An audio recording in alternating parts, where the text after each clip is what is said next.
Bonjour Françoise. Bonjour Henri. Alors Françoise Boisseau, vous êtes la directrice générale du comptoir du caviar. Quelle chance! Ah oui, Vous devez manger du caviar tous les jours, non? ça vous pouvez dire que c'est de la chance. Écoutez, je ne mange pas du caviar tous les jours, mais j'en déguste quand même Vous pouvez nous le dire, très on le souvent. racontera pas, hein. Très souvent et c'est toujours un plaisir. Bon après, effectivement, donc c'est un métier qui apporte beaucoup de joie, parce que le caviar est quand même un produit ultra festif, ultra gourmand. Et nous, au comptoir du caviar, notre mission, la mission qu'on s'est donnée, c'est d'essayer de proposer aux clients une sélection des meilleurs caviars, en tout cas les caviars que nous sélectionnons dans des fermes un peu partout dans le monde. Et quel est votre caviar préféré, vous, Françoise? Écoutez, je vais vous dire, ça dépend vraiment des occasions et surtout des saisons. Puisque le caviar, c'est un produit de saison. Il y a en gros, sans vous faire toute une leçon là-dessus, deux Oui. grandes périodes de récolte, une Mhm, au printemps et une à l'automne. mhm. Et d'ailleurs, les caviars de printemps et d'automne ont des goûts qui peuvent être différents. Un Ah, petit peu comme le vin, on va dire. plus Vous voyez. iodé, moins vaseux, Ah non, expliquez-moi. mais vaseux, c'est un défaut. Donc ça nous, quand même, on s'engage à ne pas vendre des caviars vaseux. D'accord. Ça c'est une chose. Iodé, non, ça n'est pas un défaut. Donc ça peut être effectivement une note de goût. Donc certains caviars peuvent être plus ou moins iodés. Et c'est surtout en arrière-bouche que ça développe des arômes qui peuvent être différents.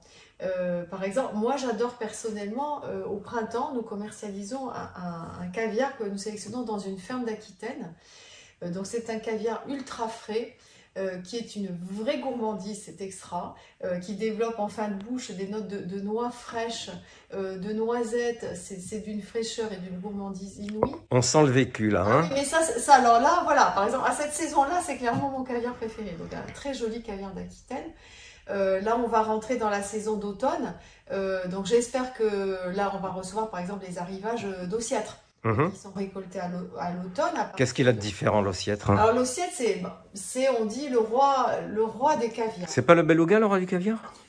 Ah écoutez, moi je prends pas après pour l'amateur. Alors l'ossiètre est clairement un caviar qui est un très beau caviar de par la taille de son grain, de par la complexité des arômes qu'il développe. Et c'est vrai que les amateurs de caviar votent beaucoup pour l'ossiètre. Le beluga est quand même un cas un petit peu à part, puisque c'est un caviar extrêmement onéreux, qui Combien? On oh, parle de combien au de kilo? 5, entre 5 et 10 000 € le kilo. Bon. Donc là, on est quand même voilà,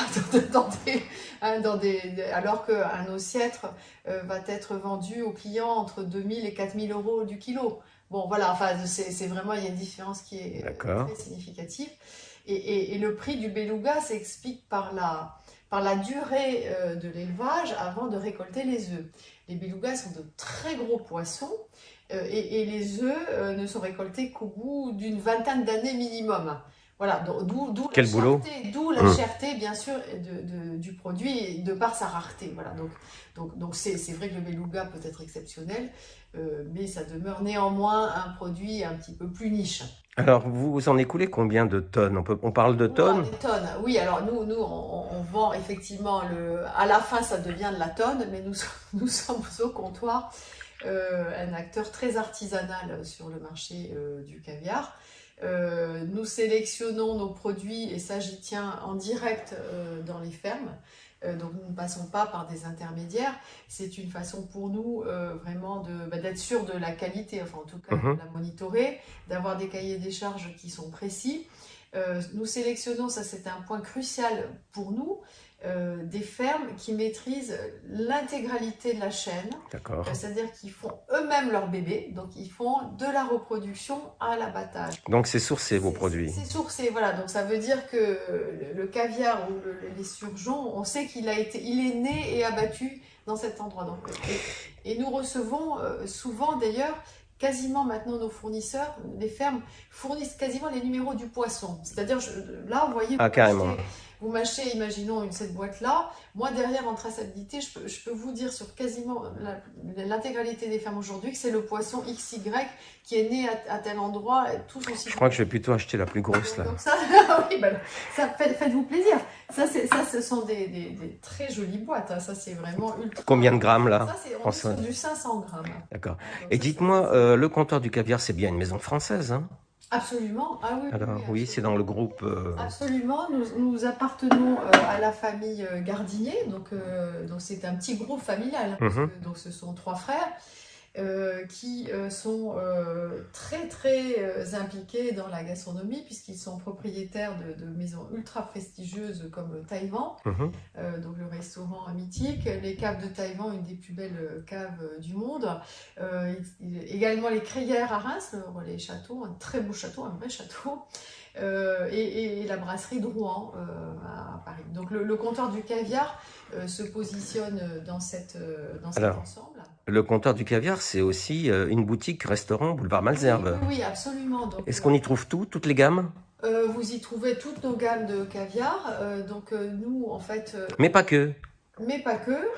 Vous y trouvez, puisque nous avons un second métier, puisque dans notre atelier qui se trouve dans les Yvelines, donc un petit atelier où il y a une vingtaine de personnes qui travaillent, donc il y a l'atelier du caviar, mais il y a également l'atelier du tarama. Ah, puisque, donc, vous faites des taramas. Nous produisons très fièrement notre propre tarama, qui est un tarama ultra qualitatif, hein, c'est un tarama quasiment artisanal, puisque les bassines, on appelle ça des bassines, sont faites tous les jours avec des dosages manuels, des capsulages manuels, etc. Donc pour garantir une super qualité aux gourmets. Donc nous avons une dizaine de recettes et c'est aujourd'hui un produit qui plaît énormément de par aussi les habitudes de consommation. C'est un produit qui trouve aujourd'hui vraiment sa place sur les planches. Alors donc il y a le tarama nature. Vous avez le nature, donc 40%, ça c'est vraiment super, c'est le vrai goût de l'œuf de cabillaud. Vous avez Ensuite. du tarama au corail d'oursin, donc nous rajoutons des langues de corail d'oursin. Nous avons du tarama au caviar, bien entendu. Évidemment. Du tarama à l'œuf de truite. Des choses amusantes comme au tobiko wasabi, donc des œufs de poisson aromatisés au wasabi. Nous avons du piment d'Espelette. Nous avons de la truffe, nous avons de la poutargue. Donc en fait... il y a de quoi se faire plaisir en fait. Il y a de quoi se faire plaisir et c'est vraiment un produit aujourd'hui... qui vraiment est en forte... Il y a une forte demande sur ce.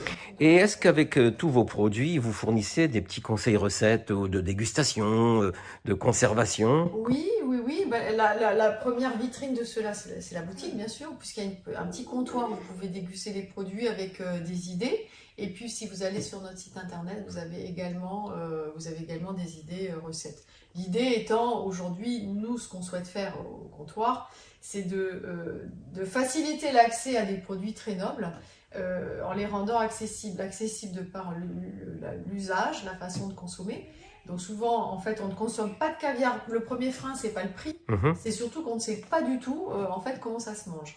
Donc nous, on essaie de décontracter tout le monde en disant ça n'est pas si compliqué. D'accord. Voilà, vous n'avez pas besoin d'acheter je ne sais quoi, le service, la vodka, voilà. Donc ça peut se déguster tout simplement avec une cuillère nature ou sur un bini si vous le souhaitez, ou plus simplement, ou encore très simplement. Et donc Françoise, c'est bien beau tout ça, mais là il est presque midi. Il y a plein de boîtes à côté de vous. Est-ce qu'on peut en déguster un avec vous? Vous pouvez nous montrer? Mon cher Henri, oui. Alors écoutez, on commence par lequel alors? Alors on peut commencer la dégustation par un très joli Baïri. Oh, c'est génial. C'est un esturgeon de Sibérie. Alors, élevé en Pologne. J'apporte les petites cuillères en nacre. On fait ça. Vous avez ça? On fait ça. Allez, bon appétit. Merci Françoise. Merci Henri.